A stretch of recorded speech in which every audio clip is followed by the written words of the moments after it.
સુરત જિલ્લાના ખેડૂતો છેલ્લા ઘણા સમયથી આંદોલન કરી રહ્યા છે। સુરત જિલ્લામાંથી પસાર થતા 765 કેવી પાવર ગ્રીડ અને સ્ટારલાઇટ વીજ કંપની દ્વારા ખેડૂતો જમીન સંપાદન કરવામાં આવી રહી છે। આ લાઇન કચ્છના ખાવડાથી નવસારી અને મહારાષ્ટ્રના બોઈસર સુધી જઈ રહી છે। આ વીજ લાઇન જિલ્લાના કામરેજ, બારડોલી, માંગરોળ, ઓલપાડ સહિતના તાલુકામાંથી પસાર થઈ રહી છે।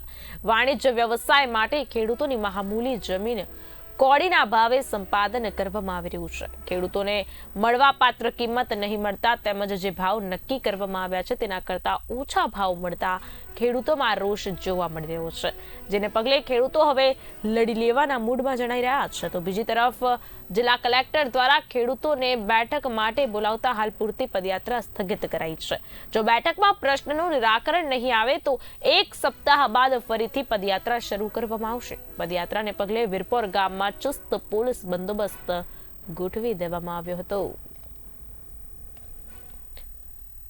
દક્ષિણ ગુજરાતમાં છેલ્લા 1.5 વર્ષથી પાવર ગ્રીડના લાઇન બાબતે એક વિરોધ ચાલી રહ્યો છે। તેના પગલે ખેડૂતોમાં ભારે વિરોધ હતો।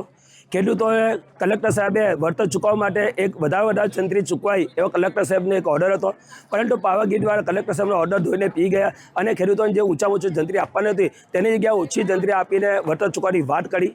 તેના પગલે ખેડૂતોમાં ભારે રોષ હોવાના કારણે આજે અમે કામરેજ તાલુકાના માંડવી તાલુકા વીરપોર ગામેથી પદયાત્રા શરૂ કરી હતી। દરેક ગામમાં જઈને ખેડૂતોને ઓછું વળતર બાબતે અમે એક માંગણી કરવાના હતા, પરંતુ વહીવટીતંત્ર દ્વારા અમને એવું કહેવામાં આવ્યું કે તમારી જે માંગણી છે અમે પૂરી કરીશું। 1 અઠવાડિયા માટે તમે અહીંયા આ રેલી પદયાત્રા અહીંયા મોકૂફ રાખો, જેથી અત્યારે અમે મોકૂફ રાખી છે। જો અમારી માંગણી ન સંતોષાય તો આટો અઠવાડિયે ફરીથી અમે આ પદયાત્રા શરૂ કરીશું। હાલમાં પાવર ગ્રીડ અને સ્ટરલાઇટની જે વીજ લાઈનો 765 કેવીની જઈ રહી છે આ વિસ્તારમાંથી, તો ખેડૂતોએ સરકારને એ ડિમાન્ડ કરી હતી અને પાવર ગ્રીડ કંપનીને કે જે બજાર મૂલ્ય છે એ મુજબ ખેડૂતોને વળતર મળવું જોઈએ, કારણ કે જમીનનું ડિવેલ્યુએશન જે થાય છે એ ખેડૂતો જે અસરગ્રસ્ત ખેડૂતો છે એ ભવિષ્યમાં ખેતી સિવાય એ જમીનમાં કશું કરી નથી શકવાના, તો એમને ડિવેલ્યુએશન માટે યોગ્ય વળતર આપવામાં આવે એવી ડિમાન્ડ હતી।